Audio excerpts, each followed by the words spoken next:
Good afternoon, everybody. We're going to wait a few minutes for participants to join us for this webinar on systemic child participation in justice system.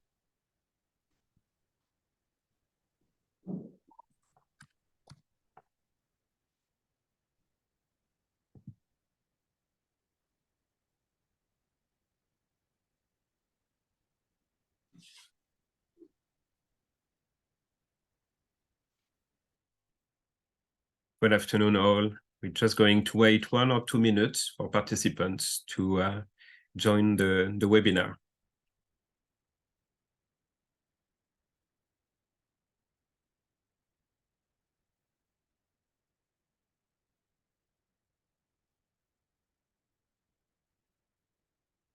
Right, so let's start. Welcome, everybody, to this international webinar on systemic child participation in justice system. This webinar is organized by the Global Initiative on Justice with Children, which is led by Terre des Hommes Foundation, the Institute for Inspiring Children Futures from the University of Strathclyde, and Penal Reform International in the context of a EU-funded project called Data Mosaic. This is a project which aimed to monitor safety of imprisoned children in Europe. So, as you might have seen in the first document and the invitation, this webinar is organized in the context of a publication, a policy paper produced by the Global Initiative on Justice with Children, about systemic child participation in justice system. This paper was co-authored by Michael Young, an international lawyer specialized in children's rights. As you know, children interact with and participate in the justice system in a vast variety of ways and different purposes. They can be in conflict with the law, they can be victims, they can be witnesses, or in need of care and protection. So child participation in this context is often associated with the right to be heard of the child in the legal process. But with this webinar, we're going to study another part of the child participation. And indeed, beyond this form of participation, that I say before, there has been little focus on the specific participation of children in the justice system at systemic and structural level. So during the next 60 minutes, it's going to be a short webinar. We will have a rich debate with academics, civil society representatives, and UN bodies, and children and young people themselves on how children can become actors of change in the justice system. So without delay, I will leave the floor to Angela Vigil, Director of Pro Bono Practice at Baker McKenzie, to moderate this session and introduce our speakers. Thank you, Angela. Thank you, Cedric, and thank you everyone for being here. We have an outstanding collection of speakers today on an issue of great importance. I have had the honor of representing children for the 25 years of my legal career, and hearing the phrase that we often hear from young people in the justice system in the United States, not about us, without us, really captures sort of this spirit of whether or not we are building child justice system solutions that incorporate not only the voice of, but the ideas and meaningful participation of young people. And that's really what today is all about, to discuss, to debate, and to talk about practical application. And no one better to start us off with that than Professor Ursula Kilkelly. Professor Kilkelly is a professor with an outstanding profile of children's rights and youth justice. She's at the University of College Cork, where she's the head of College of Business and Law. And thank you so much for being here, Ursula. It's a great pleasure. Thank you. Thank you. I wanted you to start us off, if you would, talking a little bit about sort of what we mean when we say systemic child participation. Focusing, I know that you've written a lot about this recently and been reviewing materials, and also sort of what the barriers to that really are, maybe with some specific examples, because from an outsider's perspective, it's not clear why that would be such a challenge. We welcome your comments. Thank you. It's a great pleasure to be with you, and thank you for the opportunity to speak on this really important subject, which doesn't get, I think, as much attention as it should. I think we're all familiar with the importance of participation of children in decisions that affect them. We know from the Convention on the Rights of the Child and from international standards generally that children have a right to a say. And we have been working, I think, very hard in the justice system to ensure that children have a better are better represented and have a better position to express their views and be involved in decisions about them at an individual level. So how we engage with children in court processes, in probation processes, in detention settings, for instance. But really what we're here to talk about today is how we move on from that focus on the individual to the systemic, as Cedric has said. And thinking about how we might do that, we have to, I think, first reflect on why that's important. We know that children and young people bring a unique perspective to these experiences. We know that they have valuable input to make on what it's like for them. In fact, they are the only people who can talk about how they experience justice and justice systems. So it's hugely important and essential for the credibility of how we respond, of how we construct our laws and our policies and our approaches to justice for children, that we take account of their experiences and of their views in how they experience justice. And in my experience, and I've done a number of these studies around the world at different times, it's really clear that children bring a very important and, as I say, unique perspective to these deliberative processes.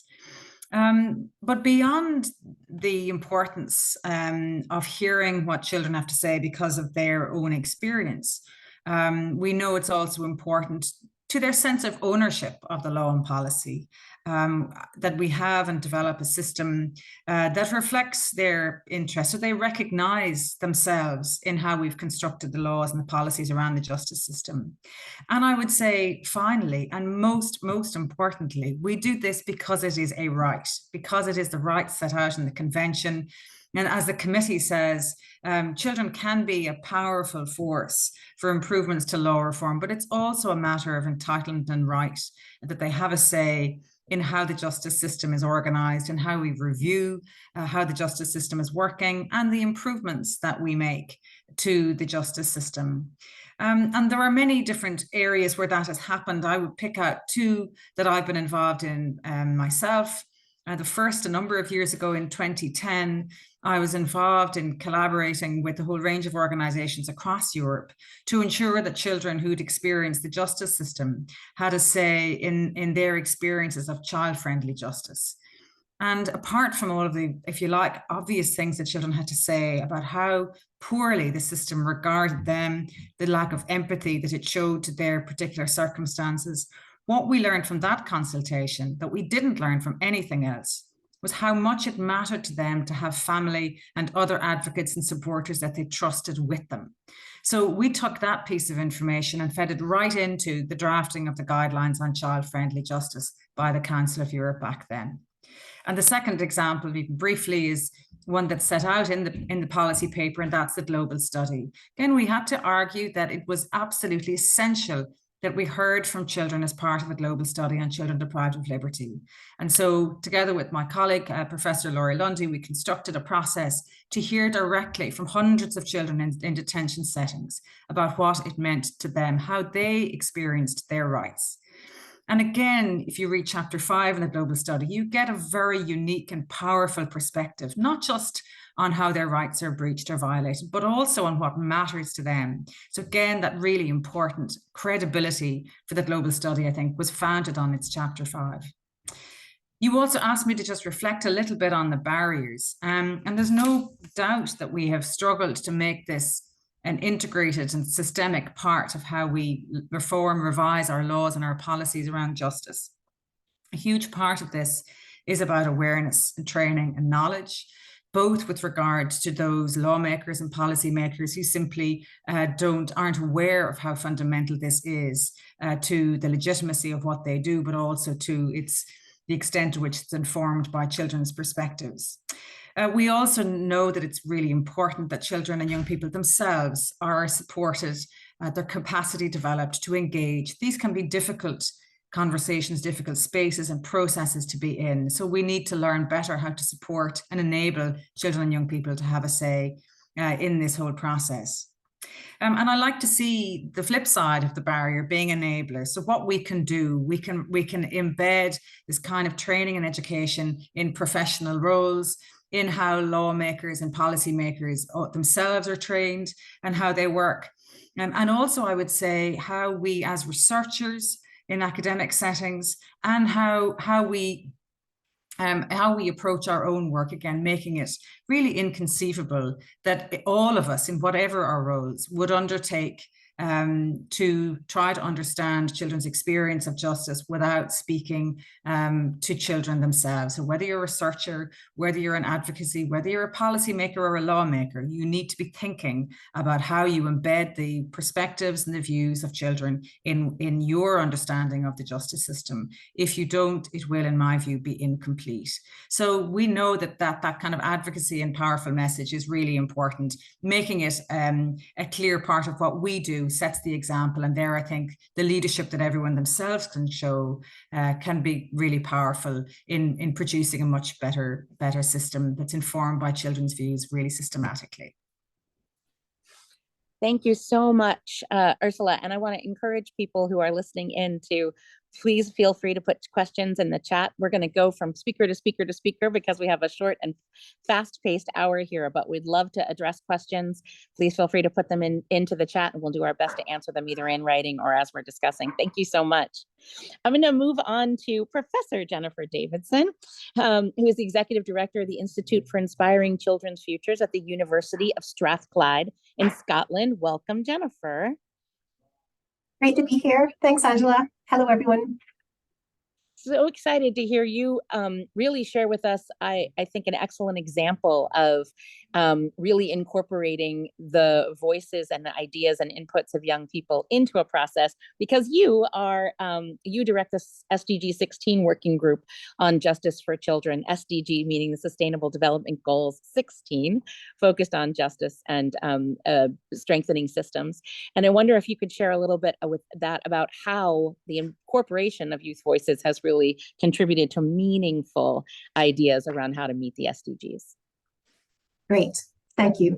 I think maybe I'll just start with just a reminder of what the SDGs are for those of us that don't sort of live and breathe the world of Sustainable Development Goals. These are global goals that were agreed by all governments back in 2015. And they set out a sort of agenda that governments have agreed to delivering on, and set out a number of targets and indicators for each of those goals. And these are goals that are for all countries to realize, not as the previous goals were about sort of lower middle income countries, but all of us are responsible to be delivering on these goals. And this is a really important set of goals for us, in particular in relation to children. So it becomes a really valuable advocacy hook, if you will, because governments are paying close attention to these. And SDG 16, as you say, is about justice and children. And so we're leaning in to understand how can we use the Sustainable Development Goals to be able to make sure we can support these new partnerships with children and young people, and to engage, to facilitate some sort of greater engagement in relation to the thinking that's happening at an international level around justice and justice reform. And this is the midway point to the end of the goals. So the goals last 2015 to 2030. And so we're at the midway point where it's really important for the last half of the goals that we make sure we are achieving as much as we can in terms of engaging young people. So the working group on SDG 16 for Justice for Children, I won't go into lots of detail, but there'll be some links that are going to pop up in the chat as I speak, thanks to my colleague Sophie. The SDG 16 agenda is focusing on some key strategic levers. What are the things that we can do extra and focus on in more intentionally to be able to deliver the kind of change that we collectively are aiming to achieve with and for children? And one of those strategic levers is looking at the importance of new partnerships. Now, in the adult justice space, people are thinking about new partnerships in lots of different ways. In the child justice space, we're specifically looking at developing greater capacity and competence around being able to engage intergenerationally so that children and young people are part of the conversation when we're thinking about justice reform, which Ursula so beautifully just explained. And so we're recognizing the importance of new partnerships with children and young people as a way of reaching farther and to have greater impact in the work that we're striving to achieve, because we will have children and young people around the table in the conversations. So our project bridges the adult justice world and the justice movements around people-centered justice. And it's working with something called the High Ambition Justice Action Coalition of national governments and civil society. And in the last year, we've had the great privilege of working with a group of young people through our participation task force, and where we've developed, in partnership with them, a policy brief with examples of systemic engagement of young people in justice system and justice reform.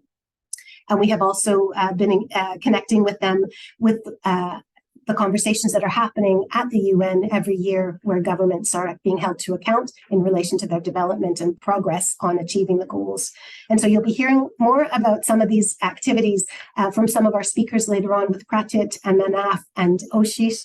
And so I just wanted to give a little bit of a framing of the way in which we're using the SDGs as a way to be able to facilitate and create new roles for young people to be sitting around the table with ministers of justice and with ambassadors and other ministers at the UN level, to ensure that that change is embedded right the way through from their individual experiences of justice systems through to the much wider international arena, where justice is being considered and priorities are being made, and where we know children's views are really important to include in that.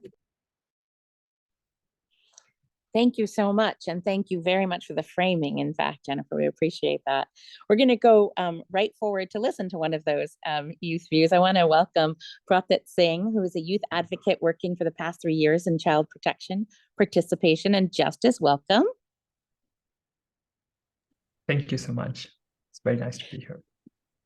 Pratit, in addition to being a student yourself, you are doing all of this important work. And so we want to hear everything we can about how you are helping produce outputs with children, young people, and adult allies in these settings. But as I understand it, they're also focused on collaborative data analysis and co-production. So we'd really love to hear sort of about how the strengths of that process. And I also understand that it's a bit of a cyclical process, that you get to return to talk about the evolution and movement in this space. So we'd love to hear about both of those things. Thank you so much, and namaste to everyone. For that very interesting question, I'd like to begin with, taking you to the beginning of where I began with the process of data analysis, and as a young person myself being involved in the process of data analysis. So initially, as an 18-year-old child rights activist from India, I was involved in this COVID under-19 initiative, primarily led by Terrorism, but really a collective of children, young people, national and international civil society organizations working together to fulfill children's rights.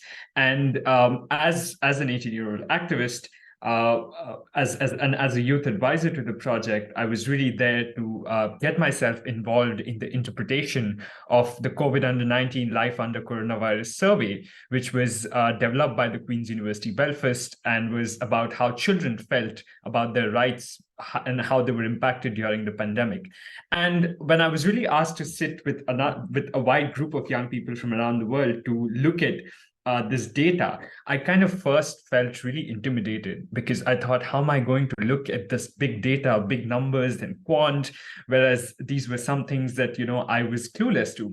But it was really when I was involved in the process through Professor Laura Lundy's child rights-based approach to children's involvement in research, in data, as well as when I sat through workshops with academics and professors like Professor Jennifer Davidson, who's here today, that I realized that this process of co-production of particularly in context of data and policy has certain very important components. And I'd like to highlight just quickly a few of them today. And first thing that I realized is that collaboration with children and young people in co-production of data concerning their well-being is actually an enabler of children's rights to participate in decision-making. Because according to the CRC, every child is granted a right to give their say and have their opinions heard on decisions that concern their well-being. And it is really through collaborations like this in avenues of research, in avenues of production of data, that we can help, that we can actually enable children to, and enable this right to be fulfilled as granted by the Convention on Rights of Child. Secondly, I'd like to highlight how important it is for this collaboration to not be limited in the process of exchange, which is that in such a context of collaboration, when children and young people and adults get together, it should really not be about adults telling the children on what it is. It is really a product of co-creation, a product of exchange which happens, wherein children, young people, and adults sit together to exchange and self-reflect and to build on existing knowledge. And that is how I believe that, which has been followed throughout the process of COVID-19 and while working for Justice for Children project and our engagement with it. And I'd be coming to that in a moment before I highlight the third aspect, which I believe is very, very important to the co-production process, which is intergenerational partnership, which is at the heart of any co-creational process between children, adults, and young people. And I believe that the Justice for Children process and the way we developed the toolkit, the Justice for Children toolkit, as well as the policy brief, was really reflective of how intergenerational partnerships work, which is children, young people, and adults come together. They challenge the traditional power dynamics that exist in groups wherein there is such a coalition, and they work together to produce something which actually feeds into the advocacy for children's rights. And now coming to the strengths of what the Justice for Children process meant and the strength of co-production, I believe that the first strength, and one of the most important ones, is to make sure that children and young people are a part of the reform process. When we talk about the justice system, it directly concerns children's well-being, and children who are in conflict with law are particularly exposed to, in some countries, justice systems which are not really respecting a lot of provisions of the CRC. And so when we talk about reforming this, it is very important, and the strength of the collaborative process comes here, to involve children and young people in the reformative process, in which goes on to fulfill their right to be heard. And secondly, it also brings adults, children, and young people to have an intergenerational coalition. So the strength of it is in claiming that the products that I have developed with the Justice for Children process is really for the children and by the children. And that is what I believe is one of the biggest strengths that should come when we talk about advocacy for children's rights and producing research, data, and content around children's rights. And lastly, I'd also like to highlight that, for making child-led advocacy, for having a child-led advocacy on behalf of, a civil society coalition, it is very important for it to be evidence-based. And it is through involvement of children in production of this evidence that we make sure that children and young people's participation is ensured, as well as the data that is developed is really collaborative, and children's right to be heard again is respected. And throughout this process, and this is where I come in on talking about the cyclic process that it has been, it is important that children, young people, and adults who are involved, there is a process of feedback loop and the creation of trust that flows in when it comes to this co-creation process. And it becomes important because for children and young people who are a part of the process, it is important for them to know what is happening out of the opinions that they're giving out of the time that they're investing onto something which is really aimed to be reformative. And so the cyclical process was really taken into account while developing the policy brief and the toolkit for Justice for Children, by making sure that children's feedback is incorporated in every process of the development of the policy brief. We had the Justice for Children task force, which was really intergenerational, as well as we had the wider COVID-19 group of young people and children who came together to look at and give their feedback at every section of the policy brief when it came out, and we were open and encouraged to share our views on how we felt this policy brief could be formative and what could be changed, what could be kept, etc. More on moreover, there was a process of streamlining the process. So the feeding into ideation of the policy brief, it was through workshops with children and young people, with the COVID under 19 wider group, through exploring questions like, what does meaningful participation means? What are some ingredients of meaningful participation for children and young people? And what are some successful examples of meaningful participation? Then feeding into the writing of the policy brief, we had the intergenerational task force, which really had young people and adults creatively writing the process of the policy brief, writing the contents of the policy brief together while feeding into each other's ideas. And that is what I believe real intergenerational partnerships look like. And the third process is the feeding of advocacy, which is what we just heard from Professor Jennifer Davidson, that children and young people, once the policy brief was produced, children were placed at the helm of this advocacy for this policy brief at the sidelines of the high-level political forum. And wherever we faced barriers in this process of co-creation, we were supported by adults in making sure that our voices are amplified. I myself, sharing my own feeling, I felt heard and empowered after the end of every session that we had for the process of production of the policy brief for justice for children. So I feel that co-production and coming with a feedback loop for children and young people in a process which involves and directly concerns their well-being is so important that it is to ensure the rights according to the Convention of Rights of Child, that every initiative that comes into play when it comes to the reformative process of anything that concerns children and young people needs to involve and needs to include their voice in a very intergenerational way. Thank you so much. That is compelling. Thank you so much, Pratit, and for sharing so much actually about the intergenerational partnership project that you were a part of, which leads me to bring in our next speaker, Manef Komakai, who is the Executive Director of Defense for Children in Sierra Leone. Welcome, Manef. Thank you very much. Welcome. We've heard a little bit about this already, but we understand that you're really taking this partnership forward in Sierra Leone and initiated through the working group on SDG 16 for children's rights and supported by the Legal Empowerment Fund. So really taking it to the front lines where it belongs. And I understand that that there's an intergenerational toolkit that Pratit was just telling us about that's been developed through this participation task force, and it's going to form part of these partnerships. Would love for you to share more about how about that entire process and perspective and how it advances child participation and youth participation.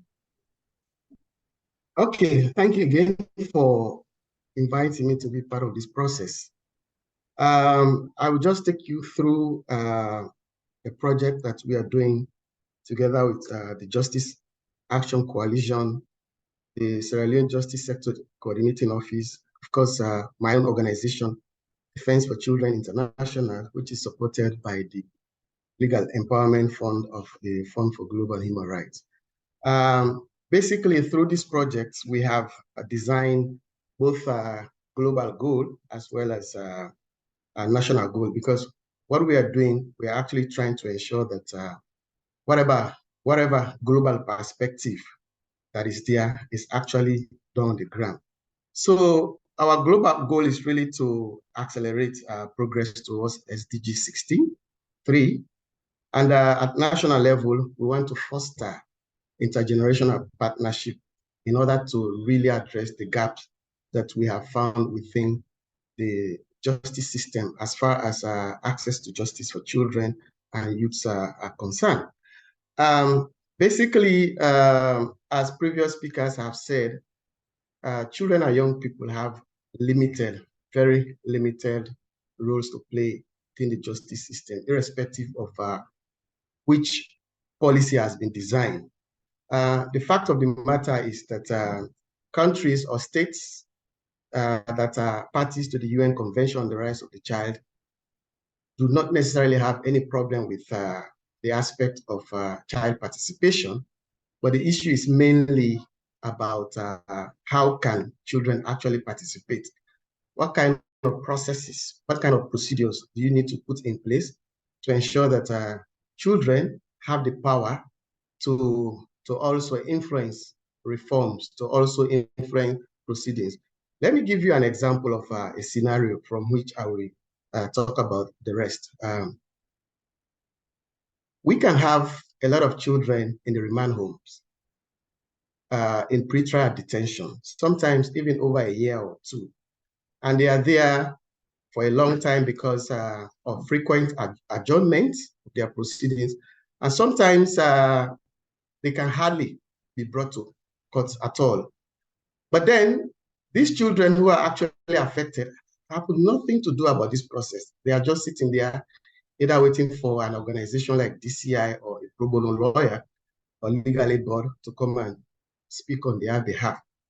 So for us, we see this as this impunity, because those who are affected should really have a say. There should be procedures outside even the court where children have the right to be heard during proceedings, or even outside the court to also influence proceedings. So what we are doing within the Legal Empowerment Fund is to really scan opportunities that exist to influence legal reforms. So at the moment, government, for example, is reviewing the Child Rights Act. And in Sierra Leone, we have Child Rights Act, but we have also separate law that deals with child justice, which is Children and Young Persons Act, which is really an modern law.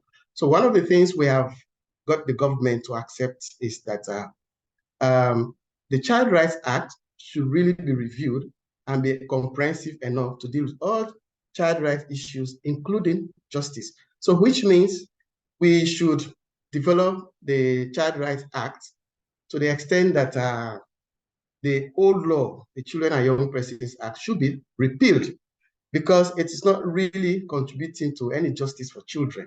So in this process, how do we ensure that children also play significant role, lead role? So as an organization and also coalition, we are actually facilitating children and youth consultations to really get their views about how they are affected within the justice system and how the law can be done so that they become also powerful, they become also strong enough or given opportunities to influence reform, but to also influence proceedings, as I have said, I mean, giving the example that I just mentioned earlier.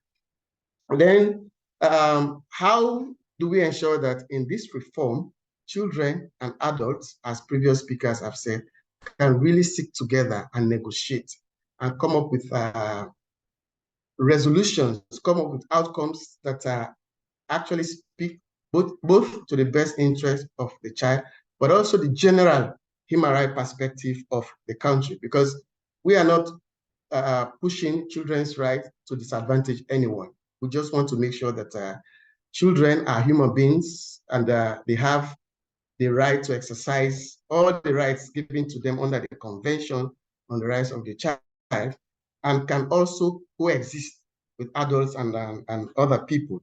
So using the Child Rights Review as an opportunity to really bring in procedures, to bring in legal provisions that can really empower children to actively participate in the process is one of the things we are doing. The second one is really the aspect of using the optional protocol 3 as an opportunity to also create mechanisms within the country for children to claim their rights. So Sierra Leone is not yet a party to OP3, so we are doing advocacy together with the youth to ensure that our government ratifies the OP3. And whilst we are pushing for ratification, we are already scanning the environment to see what opportunities exist within the country, within the state, to ensure that even when OP3 is ratified, it is not just kept somewhere, but it's actually instituted within the general legal framework. So we have, for example, identified the National Children's Commission as a potential institution that can actually establish complaint mechanisms. So even before children can go to the UN Committee on the Rights of the Child in Geneva or the African Committee of Experts on the Rights of the Child, they can also explore local remedies within the commission, either Human Rights Commission or the National Children's Commission. And ratification of the OP3, as well as even review of the Child Rights Act, which will make all of this provision, will really ensure that these mechanisms become child-friendly and strong enough and accessible to children to be able to claim their rights. Now, the other added value of this project is really the development of this toolkit we just spoke about. As I said earlier, no one has problem with children's right to participation, whether in governance, in justice proceedings, and other areas. But there is really a gap between what we have in the policies and practice, simply because people lack sufficient knowledge in how child participation can really be fostered in the process. So the toolkit is coming really as an opportunity, as a learning point for policymakers, politicians, administrators, and everyone to use it to actually enhance child participation in every process, including within judicial proceedings. So the toolkit is really trying to ensure that child participation is done systematically, it is done comprehensively, and there is also consistency. So it's not just a decoration. It is really a right that is being adhered to consistently and systematically. And it is also embedded within legal procedures and also governance mechanisms. We want to really, the toolkit is also really trying to serve as a resource for academics, for researchers, and even NGOs who also want to foster child participation at different levels within governance, as I said, not only in the justice system. So this tool is actually developed to ensure that we can bring life to child participation. We can take it from the aspect of being vague to the aspect of reality. We can take it from word to action. So this is the main idea behind the use of the toolkit. And as a country, we don't really, apart from the fact that even the current Child Rights Act makes provision for child participation, which is vague and very scanty, there is not really any guidelines, there's not really any tool that will foster real child participation. And this tool, the toolkits, are coming in to really address these gaps. Thanks. Thank you, Manaf. So much to think about, and a really interesting toolkit that I'm sure someone is putting into the chat to share with everyone so that we can piece through. I see some questions coming in. Please keep them coming, and we'll try to address them as we go. I want to move forward to hear from Alex Conte, who's the executive director at Child Rights Connect, which is the largest global network of national, regional, and international organizations and coalitions coming together to promote children. I think I'm having some challenges with my video, but I'm still here. Alex, we welcome you, and I wanted to invite you to share with us a little bit about sort of the elements for facilitating child participation in governance and decision-making processes. We've heard a little bit about how the toolkit includes that. I'm going to try to clear up this problem myself. There we go. A little bit about how the toolkit includes some of those, but really it's the how, right? It's the we all talk about doing this, but how do we talk about doing this? And then I'm just gonna have you speak a little bit more about sort of some of the lessons from your experiences with the CRC's Children's Advisory Team, and how this team has helped sort of generate this idea of a decision-making process that really collaborates adult and young people's decision-making. Love to have your thoughts. Thanks very much, Angela, and thanks to the Global Initiative for its report for convening this webinar. And yeah, I want to bring life to Manaf's idea of bringing life to child participation through the particular model that we have at Child Rights Connect for child participation in our governance. It's not a model that operates in the context of justice mechanisms, but it does facilitate an intergenerational partnership, and it contributes to the governance of our organization, which is ultimately a civil society network that is trying to promote children's rights and support children's rights defenders.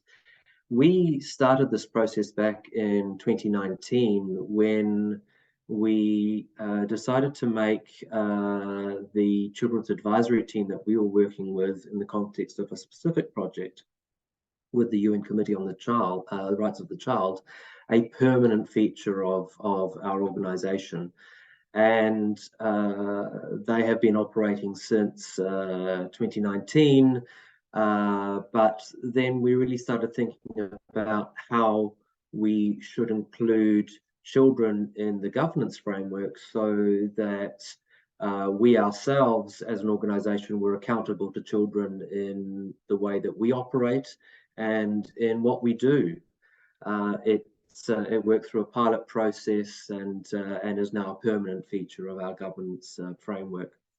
So looking at the key elements in practice, I mean, I think really you're talking about three key elements for the practice that we have of child participation: planning, empowerment, and continuous adaptation. And planning is key because the element of child participation does involve a much deeper level of planning. The identification of child advisors. So we have this permanent children's advisory team of 12 children. I'll post a link to that team in a moment. But 2 of those children will participate in meetings of our board, our executive committee, on a rotating basis. So there is always one that has been in at least 2 meetings to allow for continuity. They'll participate with the support of our Child Empowerment and Safeguarding Officer and the supporting organisation that's assigned to support each child advisor and the children's advisory team. But that's one element of the planning. The other is early sharing of key documents that will be considered in the governance process and the meetings of the executive committee in a child-friendly format wherever possible, particularly for documents about the agenda or process, and critical to ensuring a meaningful level of participation is a pre-meeting with those child advisors to ensure that they are given the opportunity to ask questions, to float ideas as to how to engage with the executive committee, and really ensure that this is meaningful and not just a tokenistic level of participation. So planning is one.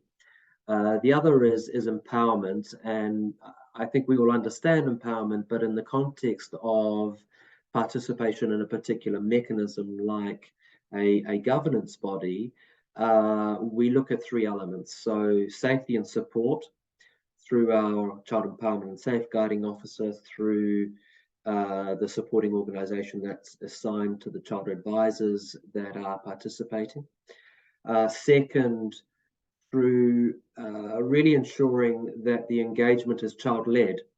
We always ensure that there is a specific moment or moments in which we ask the child advisors for their views and opinions on particular issues that obviously we've talked about before. But we also, and those may be, for example, around what the activities over the last 6 months have been of the Children's Advisory Team. But otherwise, we're very conscious also of child-led engagement being from the perspective of those child advisors and the Children's Advisory Team determining what agenda items they want to engage in. We know, for example, that from the last 2 or 3 years that engagement around complex risk matrices or financial planning doesn't really tick the box very much, but more around programmatic engagement or how to ensure diversity and inclusion in our work does generate some really fantastic ideas. So we ensure that the issues that they want to engage in are the ones that they do engage in. And then obviously as a as an element of empowerment, we need to ensure accessibility. Many of the documents that our board has to look through are complex at times. I've mentioned risk matrices and financial reporting. Where that's the case, we try to adapt either through producing child-friendly versions. With very long and complex documents, that's not always possible. So at the very least, what we have the practice of doing is to produce a cover note or a background document for each agenda item to explain what the document is in simple terms, to provide a list of acronyms, to explain what the objective of the particular discussion is. And then the third element is continuous adaptation through review with children of past meetings, through enhancing the guidelines, through enhancing the actual practice that we have. And at the end of our 2-year pilot, we held an evaluation of how that pilot process went. That was through consultation with our children's advisory team, our members of the executive committee and staff. We identified various areas and they identify some of the challenges that you asked me to reflect on, because there are both challenges as well as organizational benefits as well. In terms of challenges, most of them are very practical. Very early preparation of documents. So that means that my team and I have to prepare documents for an executive committee meeting almost at the time when the meeting date is set, 4, 5, 6 months before. Not all of organizations are prepared to do that, but certainly the benefits pay off.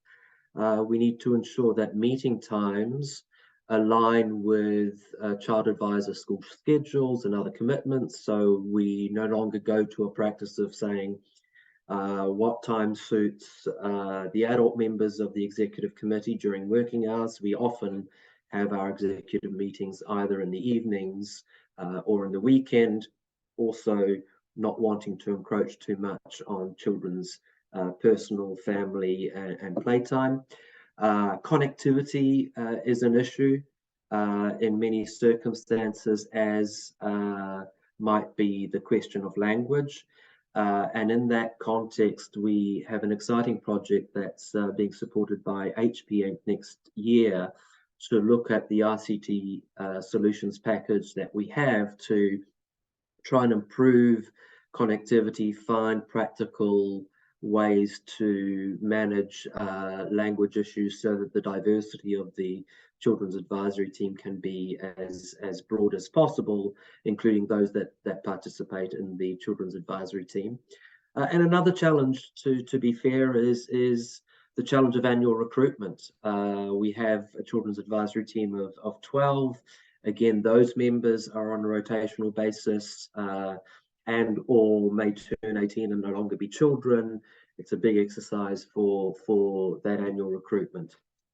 In terms of the benefits, though, Angela, they're enormous, but I just focus on 4. First, we have a more transparent, a more accountable governance framework. The way that we prepare our governance and report to our governance framework now is easily accessible and transparent. I am accountable to children in how I run Child Rights Connect. The members of the board are accountable to children in the decisions that they make and in the follow-up to implementing those decisions. Number 2, we hear children's views in the governance of the organization, and therefore we're constantly reminded not to make assumptions, not to fall into the trap of governing or programming in an adult-centered way. Third, a massive benefit has been that our processes, that our documents, including the background notes that we've developed now as a practice, are more clear. They're easier to follow for everyone, adults and children alike, and therefore tend to result in better decision making because there is a better understanding of the issues. And then fourth is that the child-driven guidelines for the conduct of executive committee meetings, which were developed by children themselves, have enhanced the way we communicate and how we engage with each other. So those guidelines reflect on 4 principles: use accessible language, be sensitive and give encouragement, listen, and safety. Now, safety is an issue, obviously, in and of itself. But if we think about using accessible language, being sensitive, giving encouragement, listening to each other, that makes for better decision making. That makes for a more conducive environment to work and plan, govern, and program. And it has been an absolute delight to be able to benefit from child participation in our governance framework.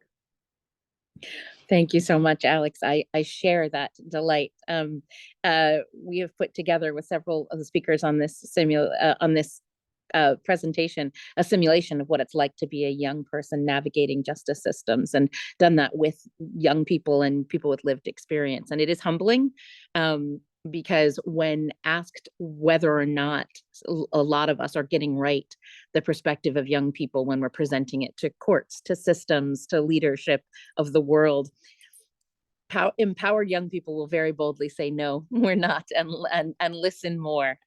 Speak less, listen more, as you say, as one of your principles. Thank you so much. I want to move on to Grace, who's going to round out our speakers today. Grace Agko-Ili from the Child Protection Team at UNICEF headquarters is the Global Technical Lead on Justice for Children. Welcome, Grace.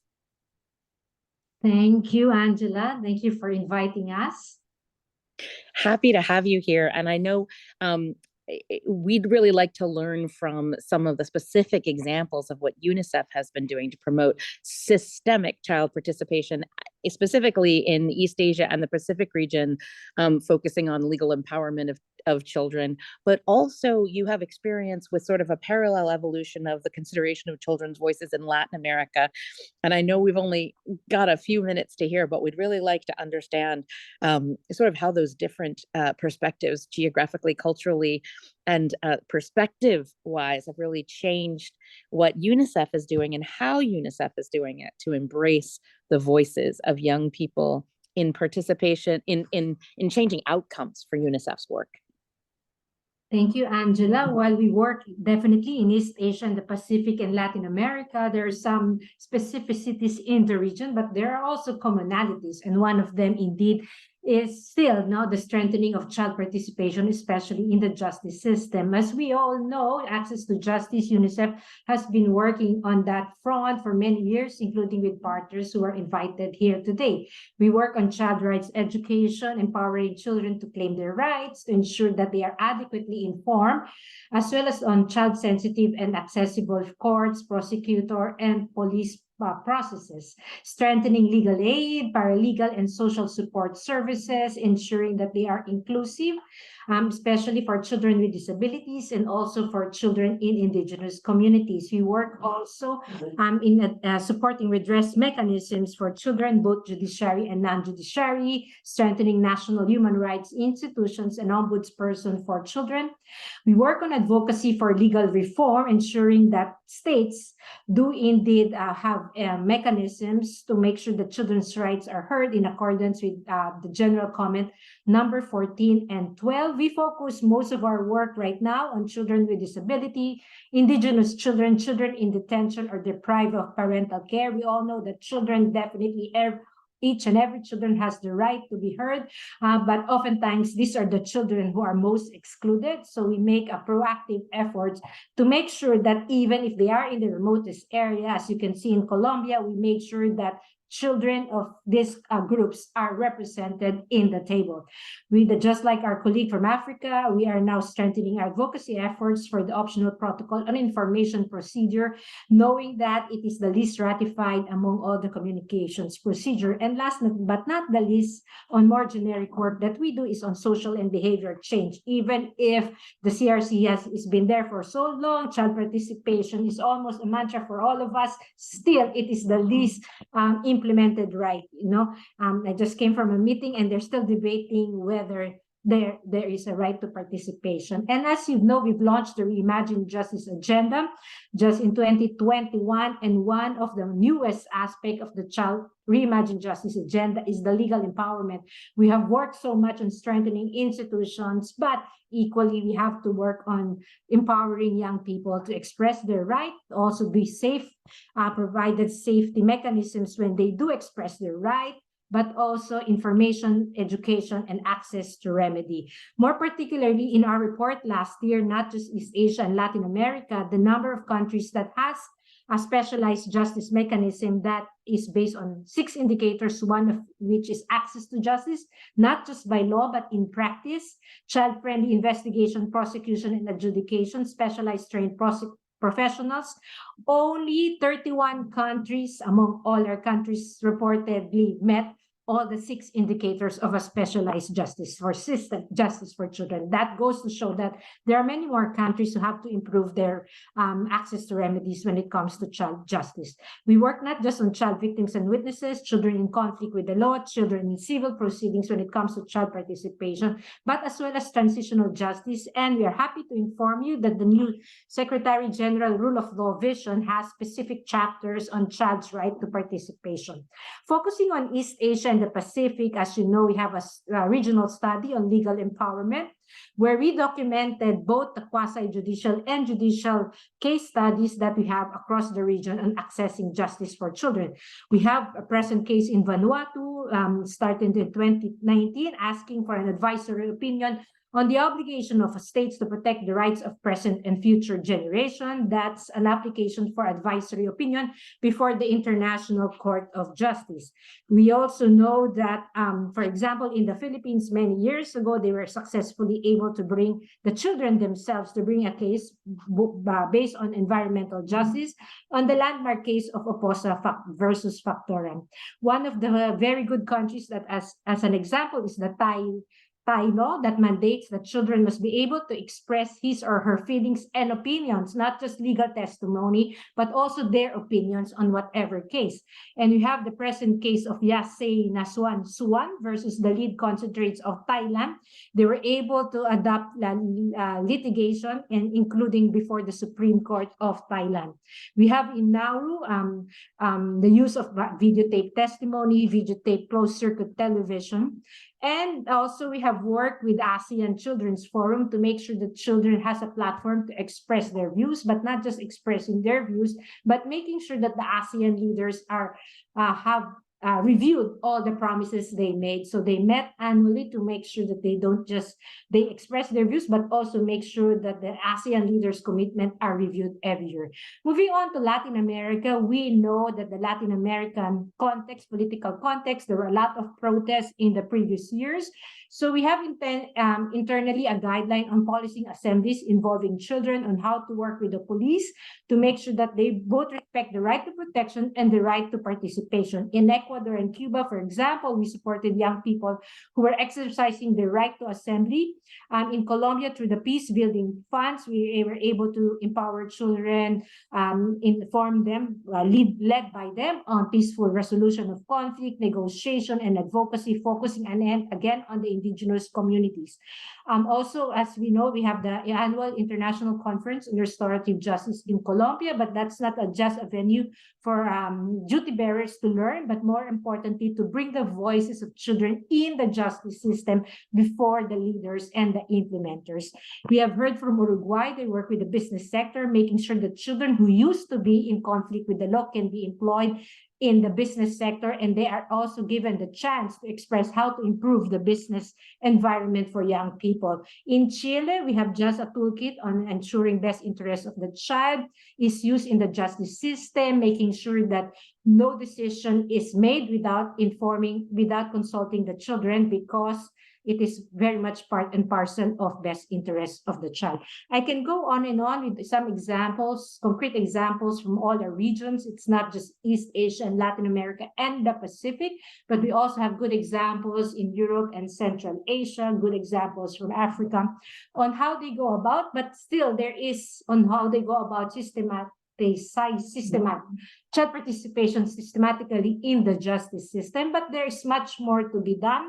As I've said, we're investing in making sure it is culture, age, and gender sensitive, among others. Thank you so much, Grace. So much information in one space.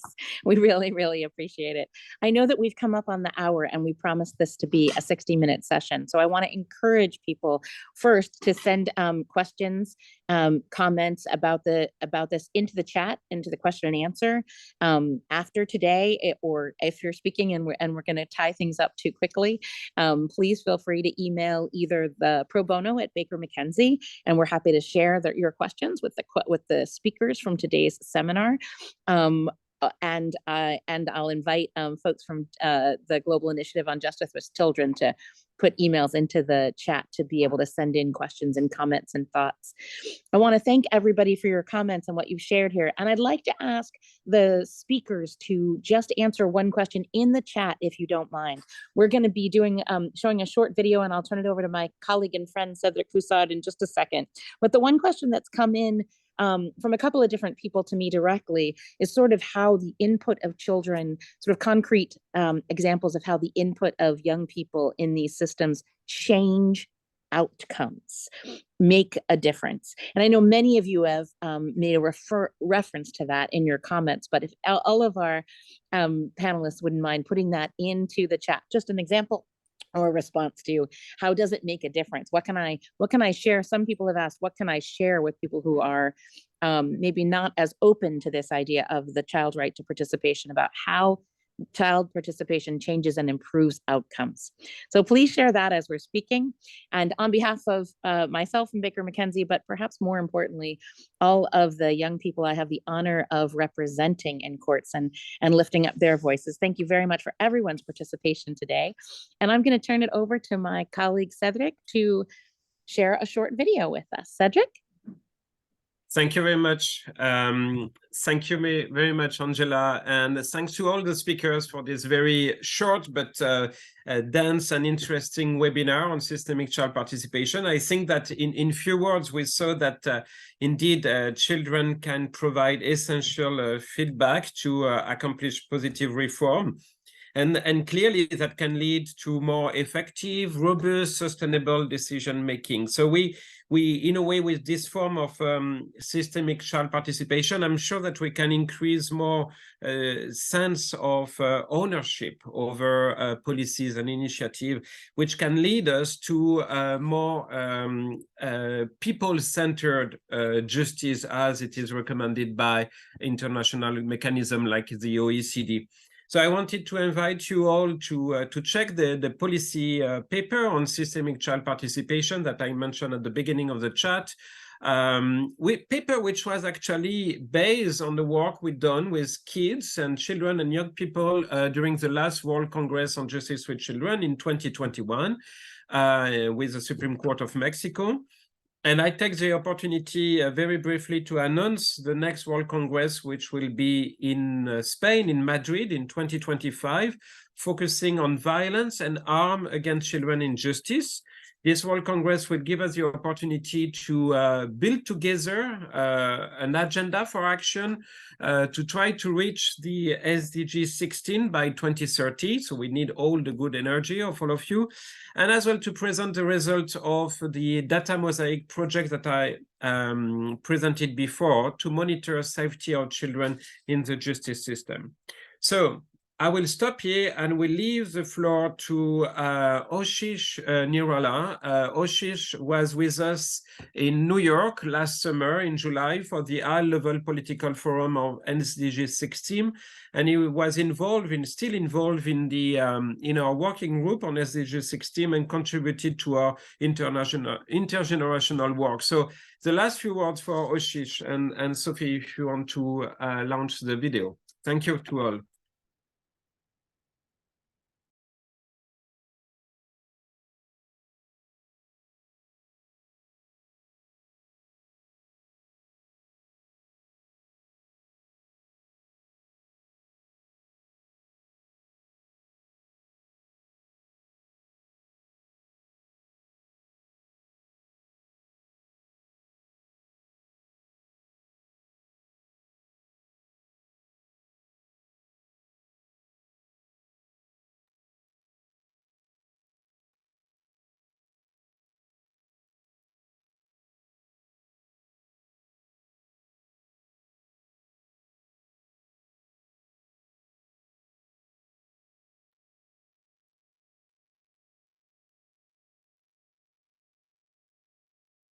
Welcome to the first part of Justice Journey.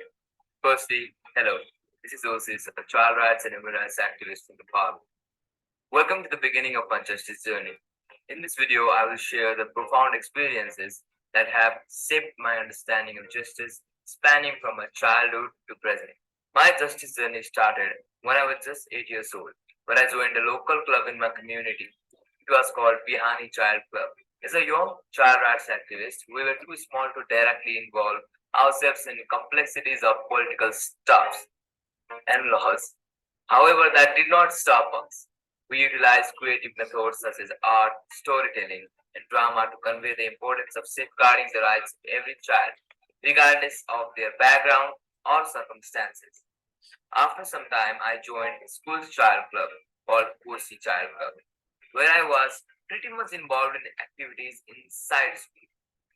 I was involved in organizing events, advocating for children's rights, and different educational and environmental initiatives. It was also the time I started building connections with people who helped me in my further journey. Then came the pandemic. It was an entirely novel experience for me, bringing everything to an abrupt halt. The outbreak of the pandemic caught us all off guard and presented challenges we had never encountered before. The post-pandemic was the most different experience for me. I was a part of a local child club now, where I'm attending trainings and meetings, which taught me a lot about laws, the political stuff, in children's rights, particularly in Nepal. It was also the time when I met Amrit and Januka, who helped me a lot in my justice journey, and also introduced me to this beautiful international platform called #COVID-19. Through this platform, I was able to understand the framework of children's rights from an international perspective. I was involved with different advocates around the world in different works such as research papers, toolkits, and also got to be a part of Justice for Children, Justice for All. Then I attended side events of HLPF High-Level Political Forum 2023 in New York. 3 things that I learned from my justice journey. Opportunities are really important for a child because when I was small, I got the opportunity to be in part to advocate for the right of children. That's why I'm here. Support from family and friends is necessary as it encourages and motivates to work harder. If your family and friends do not support you, you can ask them to support you. You can request them to support you, because without their support, you will feel demotivated. You will be discouraged to work more. Without awareness, no work is efficient and effective. This is only the beginning of my justice journey, and I'm excited to see how it unfolds as I navigate the ever-evolving landscape of social justice. Together, let us walk hand in hand, driven by vision of a more equitable and inclusive society. Thank you, and check out our work at the given website, and also you can scan the QR code too. Thank you.